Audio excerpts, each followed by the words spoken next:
Hello guys, my name is Umesh and you are watching unlock this video. और आज का subject है हमारा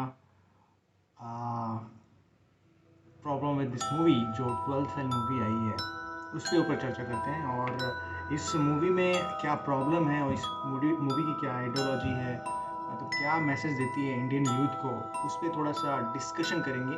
और ये थोड़ा अलग पर्सपेक्टिव है, थोड़ा आपको नेगेटिव लगेगा, लेकिन बात कड़वी है लेकिन ज़रूरी है। तो उसी मुद्दे को मैं यहाँ पे ध्यान रख के आपको एक ब्रीफ आइडिया बताने की कोशिश करूँगा कि यार इसके क्या इम्पैक्ट हो सकते हैं और ये मूवी क्यों बनाई गई है। तो लेट्स गेट स्टार्टेड।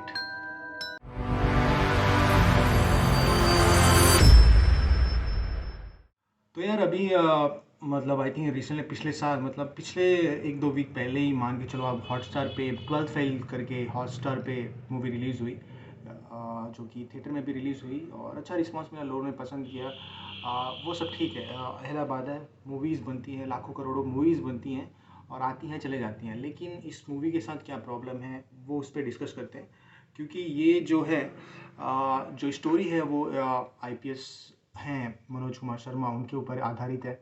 उनकी लाइफ स्ट्रगल स्टोरी, यूपीएससी कैसे क्लियर करते हैं, गांव से आते हैं, तो एक तरह से रैग टू रिचेज वाली जो कहानी होती है यूपीएससी एस्पिरेंट। और मैं भी अपने जीवन में यूपीएससी कर चुका हूँ और उसी कोचिंग में पढ़ा हूँ जिस कोचिंग में वो निकले हैं, जो विकास देवकर्ती। तो इस दुनिया को मैं अच्छे से जानता हूँ। तो मैं बस ये अपना पर्सपेक्टिव ये देना चाह रहा था कि ये मूवी जो है हार को सेलिब्रेट नहीं करती। हार को सेलिब्रेट मतलब वही जिद्दीपना जिसको बोल सकते हैं आप एक तरह से। आ, वो भी आज की डेट में 2023, मतलब टाइमिंग, अगर ये मूवी अगर 10 साल या 5 साल पहले आती या फिर क्या कभी बहुत पहले आती, तो क्योंकि देखो वो बैच हैं 2005 के बैच के हैं, तो सबसे बड़ा मिस जो मैच है यहाँ पे वो वही है टाइमिंग को लेकर। 2005 में आप अगर कंपेयर करोगे उस समय की लाइफस्टाइल, उस समय सिलेबस भी डिफरेंट था। लोग एक ऑप्शनल निकालते थे और उसी ऑप्शनल से वो रट्टा मारते थे और उसी ऑप्शनल में मार्क्स हो जाता था उनका। तो डिफरेंट एरा का मूवी है 2005, समझ रहे हो, वहाँ पे इंटरनेट की भी कोई दुनिया नहीं थी, कुछ नहीं था। और आज आप 23 के यूथ को ये बता रहे हो, वो भी इंडियन यूथ को मिसलीडिंग कर रहे हो एक तरह से। मतलब जो मिडिल क्लास, टारगेटेड ऑडियंस यहाँ पे सिर्फ मिडिल क्लास और जो लोअर मिडिल क्लास है, जिनका सपना होता है कि यार सिस्टम में बनना है, आ, जिनका समाज को दिखाने के लिए कि यार मुझे इज्जत पानी चाहिए, वो पानी इज्जत पाना है, सरकारी नौकरी करना है, आईपीएस बनना है। इस मूवी में भी काफ़ी कुछ सीन्स ऐसे दिखाए गए हैं जहाँ पे मुझे ऑब्जेक्शन है, मुझे अच्छा नहीं लगा कि जस्ट बदला लेने के लिए आप आईपीएस बन रहे हो, something like that. So this, मतलब वो सब हैं, मतलब it's could be more reason. ठीक है, फिल्म की बात है ये, बट ये मुझे पूरी तरह से कंप्लीटली जो ये है ना, एक कोचिंग इंडस्ट्री को बढ़ावा देना स्पॉन्सर मूवी लगी मुझे बिल्कुल। क्योंकि विकास देवी करती, उनकी भी अपनी, मतलब कोचिंग का बिजनेस चल ही रहा है। तो उन्होंने इंटरव्यू देखा मैंने उनका, तो उन्होंने ऑब्वियसली उन्होंने कोई फीस नहीं ली। उनको भी पता है कि अगर पीपल्स वाचिंग उनकी मूवी देखेंगे तो करोड़ों लोग इंस्पायर होंगे, तो उनका बिजनेस को एक बूस्टर की तरह मिलता जाएगा। बूस्टर एक तरह से बूस्टर था उनका, मतलब एक तरह से फ्री प्रमोशन कह लीजिए उनका भी और उनकी कोचिंग का भी। तो इस मूवी पे आपकी क्या राय है? कि बहुत सारे कमेंट्स ऐसे भी आ रहे हैं, यार तू नेगेटिव बात करता है, बट बात करनी ज़रूरी है। अगर हर कोई अच्छा पहलू देगा, दो सिक्के के दो पहलू होते हैं। मैं आपको दूसरा पहलू दिखा रहा हूँ, मैं सही गलत से ऊपर की बात कर रहा हूँ। ये दुनिया ग्रे है, तो वैसे ही है। तो सबसे पहले मैंने बात किया 2005 की एरा की, 2005 और उससे मतलब 2000, उससे 5 साल पहले लेके, मतलब 19 सेंचुरीज की स्टोरी आप समझ लीजिए। वहाँ से आप चंबल से जाते हो और ये एक तरह से आप उस हीरो का अगर कहानी देखोगे, अगर पात्र का, कोई डिसरिस्पेक्ट नहीं है किसी के लिए जो मूवी बनाई है, जिनके भी स्टोरी है, वी रिस्पेक्ट दैट, बट ऐसा बहुत ही रेयर होता है। अगर आपको सफल होना है तो बहुत उनके, अगर आप स्टोरी भी देखेंगे, अगर उनकी लाइफ जर्नी भी देखेंगे, बुक्स भी पढ़ेंगे, तो उनमें बहुत सारे लक फैक्टर हैं। सही टाइम में उनको सही बंदा मिला, ये हुआ, लोगों ने मदद किया, चोरी बस में उनका चोरी हो गया, मार्कशीट उनका घूमा कि नहीं घूमा मुझे पता नहीं।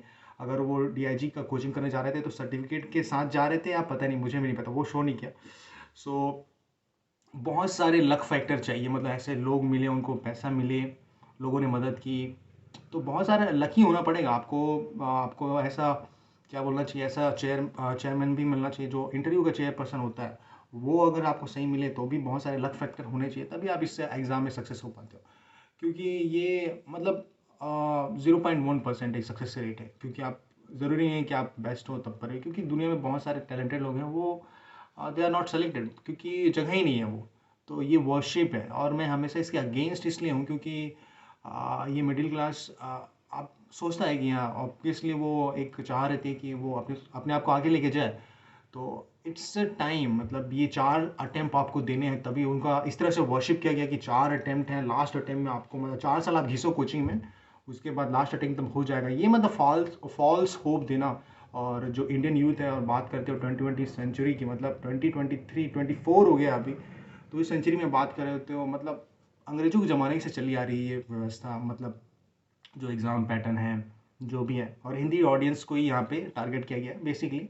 क्योंकि लास्ट में वो अगर आप देखोगे इंटरव्यू हिंदी में देता है, वो बोलता है कि यार मैं हिंदी में जाए, मतलब पानी के लिए ऑफ़र करते हैं उसको, तो वो बोलता है कि पानी तो मैं नहीं पीऊँगा, स्टील के गिलास में पीऊँगा, क्योंकि तो अगर आप सपोज़ कीजिए कि कोई मलयाली या फिर कन्नड़ा या फिर तमिल कैंडिडेट भी तो है, उसको भी तो हिंदी नहीं आती। अगर वो कल के डेट पे डिमांड कर दे यार मुझे भी, हमें भी चाहिए इंटरव्यू सेक्शन में हमारा ओन लैंग्वेज हो, तो उसमें उसमें क्या बुरा है, उनका भी हक है, उनकी बात भी सही है, वो भी कोई गलत डिमांड नहीं कर रहे हैं। तो इट्स प्योरली मतलब हिंदी ऑडियंस का तबका इतना बड़ा है ना, क्योंकि उस पर गलती नहीं होगी, मतलब इतने ज़्यादा लोग हैं कि वो सच गलत को भी सच साबित कर देंगे। तो प्रॉब्लम विद दिस मूवी मुझे ऐसा लगा कि हिंदी ऑडियंस को ही टारगेट करती है, और बहुत सारा मतलब मुझे लगता है कि मनोज कुमार शर्मा, मतलब उस ज़माने में कोचिंग के लिए जाना, उतनी भी आर्थिक स्थिति मेरे ख्याल से उतनी ख़राब नहीं थी, उनके पापा आई थिंक गवर्नमेंट सर्वेंट भी रहे थे, और लास्ट पेंशन्स मिल रहे थे उनके दादाजी, तो समझ रहे हो तो करप्शन उस लेवल का दिखाया गया है। या एक अंडरडॉग की स्टोरी है, तो लोगों को क्या रहता है कि रैग टू रिचेस कहानी बहुत ज़्यादा पसंद आती है। वो रियलिटी, मतलब वो चाहते हैं कि यार अरे मतलब चमत्कार ही हो गया, मतलब इंडियस लाइक मतलब कहा जाता है ना, मैं यहाँ पे प्रैक्टिकल से ज़्यादा मैजिक पसंद है लोगों को, समथिंग लाइक दैट, तो वैसे ही है, इसलिए वो ज़्यादा हाईलाइटेड होता है। और लास्ट में उनका एक उनके फादर का एक सीन है कि मोयो बेटे बन गए हो आईपीएस, तो चौहान का बताने जा रहा हो, तो वो कास्ट चीज़ें वहाँ पे दिखता है, बस बदला लेने के लिए आप जा रहे हो, मतलब दिखाने के लिए, तो वो बहुत सारे लेयर्स हैं दिखते हैं, मतलब पीछे की स्टोरी तो और भी होती है। फिल्म से तो जज नहीं होता कि फिल्म में तो पॉजिटिव्स ही दिखाए जाएंगे, और और भी बहुत निगेटिव पॉइंट्स मैं ये बोलूँगा कि ऐसा होता नहीं है यार, हम भी कोचिंग करते हैं जो मिडिल क्लास सिनारियो में, मेरी जो ऑडियंस है, मैं मिडिल क्लास जो स्टूडेंट है उनके लिए ये वीडियो बना रहा हूँ। अगर आप हैं और सोच रहे हैं कि तैयारी करना चाहते हैं, तो ये फिल्मों से इंस्पायर कभी मत हुई, यही मेरा मोटिव है इस वीडियो को बनाने का। फिल्मों से कभी इंस्पायर मत कीजिए, that they are just fake illusion delusion, just आपको प्रोवोक करते हैं कि यार वहाँ पे आपको गर्लफ्रेंड मिल जाएगी, जैसा कि फिल्म में भी दिखाया कि एक अच्छा स्टोरी भी बन गया, गर्लफ्रेंड भी मिल गई उसको, वहाँ पे शादी भी हो गया, तो एक बहुत ही मतलब परफेक्ट फेरी स्टेल स्टोरी बन जाती है मूवी के वाइज से, तो बहुत बढ़िया है, मतलब परफेक्ट लव स्टोरी भी है, स्ट्रगल भी है, सक्सेस भी है, एवरीथिंग। बट रियलिटी लाइफ में ऐसे नहीं होते बॉस, और लाखों करोड़ों लोग भी हैं, उनकी अनसक्सेसफुल स्टोरी क्यों नहीं दिखाते आप?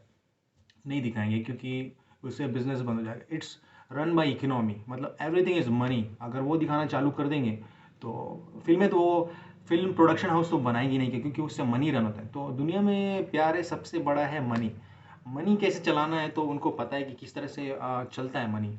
आप उसको देख के लाखों करोड़ों लोग आएंगे बिजनेस दिल्ली में आएंगे, तो 2 साल के लिए उनका और खर्चा पानी चल गया, इकोसिस्टम वहाँ पर और चलेगा, रेंट्स बढ़ेंगे। और हमारे टाइम में तो राइट्स हो गए थे, रेंट्स ओनर्स लेके, मतलब मार पीट हो जाता है, मतलब बच्चों का, वो सब कभी हाईलाइट नहीं होगा ना, न्यूज़पेपर में कभी हाईलाइट होगा या फिर यूट्यूब में, जस्ट मतलब मेरा कहने का मतलब है कि ज़रूरत से ज़्यादा क्यों हाइप करके दिखा रहे हो आप, मतलब जो भी आजकल आईपीएस बन गए हैं, तो दे आर नॉट, अगर इतने ही टैलेंटेड हैं, निकले हैं इतने, मतलब लाखों करोड़ों में, तो अभी तक देश इतना बदला क्यों नहीं है आज तक? हमारे देश में वही मैं रोड्स ठीक नहीं है, और आप एक से एक लॉ लाते हो, तो वो स्टिकनेस क्यों नहीं है? अगर आप इतने ही टैलेंटेड हैं, इतने मतलब कुबेर के ज्ञान है आपके पास, आर्यभट्ट का ज्ञान है, तो वाई नॉट? तो it's all run by system I think. तो ये मैं कहना चाहता हूँ, तो आप सिस्टम के अंडर ही हो, एक एक नौकरी हो, आप नौकरी जस्ट करते हैं, जस्ट हाईलाइट, मिडिल क्लास इसको बहुत ज़्यादा हाईलाइट करता है।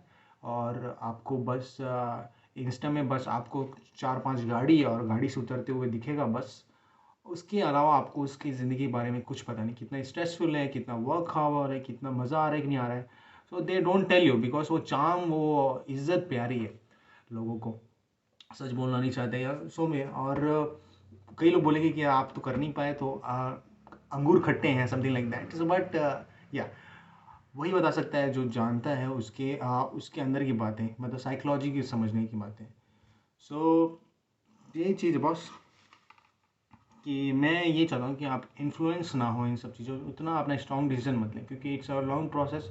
क्योंकि इसमें अगर एंड ऑफ द डे आपको मैं अपने एक्सपीरियंस से बताऊँ तो इट्स आपका जो साइकिल होता है लाइफ का, जब जर्नी होती है, आप वहाँ से ही जो मिडिल क्लास की बात करूँ, जो स्टार्ट करता है स्टार्टिंग पॉइंट से ही हार चुका है वो, आई डोंट अंडरस्टैंड। मतलब ये सब एक्सेप्शनल बोल सकता हूँ मैं, अपवाद की श्रेणी में आ सकते हैं, क्योंकि आपको बहुत सारा लक होना पड़ेगा वहाँ पे।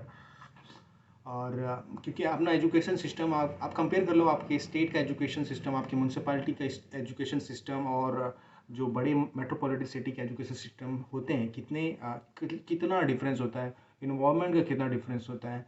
सो बहुत सारी चीज़ें होती हैं जो डिफरेंट होती हैं। अगर उनको हमको क्यों अगर एक समान एजुकेशन होता तो why people need to go in Delhi and coaching. So इसका मतलब है आपका पूरा जो 12वीं तक का सिस्टम है बस ठर्रे पे चल रहा है। सो लोगों को बस यही मैं मतलब देख रहे हैं वीडियो, तो मैं यही समझाना चाह रहा हूँ कि प्रैक्टिकल नॉलेज पे काम करो। आपको you have to be build economy, वही एक रास्ता नहीं है, आईएएस एक रास्ता नहीं है। मैं भीड़ कम करने की कोशिश कर रहा हूँ। डोंट वेस्ट योर 5-6 ईयर, मतलब आपकी जवानी के 5 ऐसा बहुत कीमती साल, जब बहुत एनर्जेटिक होती हो, दुनिया को बदलने की ताकत रखते हो। सो उस टाइम पे यार, इस छोटी सी नौकरी है, जस्ट आपको एक एग्जांपल देता हूँ सुभाष चंद्र बोस जी का हिस्ट्री में। तो ही इज़ लिजेंड हिमसेल्फ, मतलब उन्होंने आईएएस, मतलब उनका भी एक बैकग्राउंड है, वो भी बड़े घर के थे, तभी उन्होंने आईसीएस मतलब इंडियन सिविल सर्विस क्रैक किया था उस टाइम। तो उन्होंने छोड़ दिया था। तो जो इंटेलिजेंट बनता होता है, I think they know how what he made for, वो किस चीज़ के लिए बने उनको पता रहता है। तो अगर समाज, अच्छी बात है कि आप समाज को बदलना चाहते हैं, तो एक तरह रास्ता है, एक अपॉर्चुनिटी देती है वो। बट एक टाइम डिसाइड आप अपने लिए ज़रूर करें कि इतना साल तक मैं वहाँ पे अपना समय दूंगा, एजुकेशन लूँगा। अच्छी बात है एजुकेशन, बिकॉज हमारी जो एजुकेशन सिस्टम वो ऑफ़र नहीं करती, तो भी एक एक्सपोजर होता है। अच्छा, आप जो सपने होते हैं, कोलिजन्स उनके साथ, सबके साथ शेयर करते हैं। तो बट ये कभी भी पैमाना नहीं होना चाहिए जो भी आपको ये सब दिखाया जाता है, क्योंकि ये एंड ऑफ द डे एक विज्ञापन ही है, ऐड है, मतलब लॉन्ग फॉर्मेट ऐड है। कोई भी आइडियोलॉजी को अपने मतलब एक इफ़ेक्टिव माध्यम के पहुंचाना, आप तक, आपके दिमाग में घुसाना, तो ये सब काम जो होती हैं फिल्में करती हैं। कोई भी आइडियोलॉजी डायरेक्टर का होता है तो वो इतना इफ़ेक्टिव तरीका होता है सिनेमा, क्योंकि वो आपके दिलो दिमाग में बैठ जाता है, आपके चाइल्ड हुड को अफेक्ट करता है, आपको वो एक इम्पोजर बनाता है, एक चित्र बना देता है कि हाँ ये ऐसा होना चाहिए, ऐसा ऐसा होना चाहिए, fairy tale. So don't influence that, क्योंकि आप उस स्टेज में हैं, आई थिंक 12th के बाद अगर आप वीडियो देख रहे हैं, टीनेजर से बाहर निकल चुके हैं, तो आप एक डिल्यूजन पर परतें हटने लगती हैं। तो वैसा ही है, तो परतें हटाएं, प्रैक्टिकल रहें। आपको लाइफ में इतनी रिस्पॉन्सिबिलिटी होनी चाहिए कि आपको अपना रिस्पॉन्सिबिलिटी खुद ही लेनी है। तो you have to be work, आप अपने स्किल पे काम करिए, कुछ ना कुछ काम करिए, मतलब यार you have to part in economy as soon as possible. जितना जल्दी हो सके आप अपनी इकोनॉमी में पार्ट करिए, और साथ में साथ पढ़ाई करते रहिए। जो भी है, प्रैक्टिकल नॉलेज की बात कर रहा हूँ, स्किल्स, ज़माने के साथ चलिए, और ना कि मतलब किसी मतलब बैलगाड़ी में लगे रहिए, जो ठर्रे पे आ रहे हैं, नहीं हुआ तो अगले साल करेंगे, अगले साल करेंगे। It's a waste of time, it's too much trauma. आपको मतलब सोचना चाहिए कि इसके बारे में कि कितना कितना मतलब हार्ड हो सकता है लाइफ। सो उतना इस फिल्म में तो मुझे नहीं लगता कि उतना दिखाया गया है, उतना बस एक वर्शिप किया गया है। I don't well made film the Vinod Chopra, craft wise it's good, मतलब उन्होंने जो किया है, मतलब बट आई नॉट एग्री, मतलब ये वो जो वर्शिप करती है ना, लगे रहो, हार नहीं मानूंगा, समथिंग लाइक दैट। मतलब हार नहीं मानूंगा, मतलब एक ज़िद्दीपना दिखता है कि यार हार को सेलिब्रेट करना सीखो यार। हार काफ़ी चीज़ सिखाती है इंसान को। आपको हम्बल सिखाती है, आपको अपने शत्रु का भी सम्मान करना सिखाती है, आपको विनम्र बनाती है। तो हार इज़ अ वेरी गुड। जिस दिन आप हार को सेलिब्रेट करना सीख गए ना, तो you are the free guy. I think you are the most free guy. आपको बहुत ही हल्का महसूस होगा। ज़रूर आजमाएं, जितना बार फेल होंगे उतना आपके लिए अच्छा है, बट शिद्दत होनी चाहिए हार में। ओके, मिलते हैं नेक्स्ट वीडियो में एक बहुत ही अच्छे टॉपिक के साथ। और thank you so much for listening this.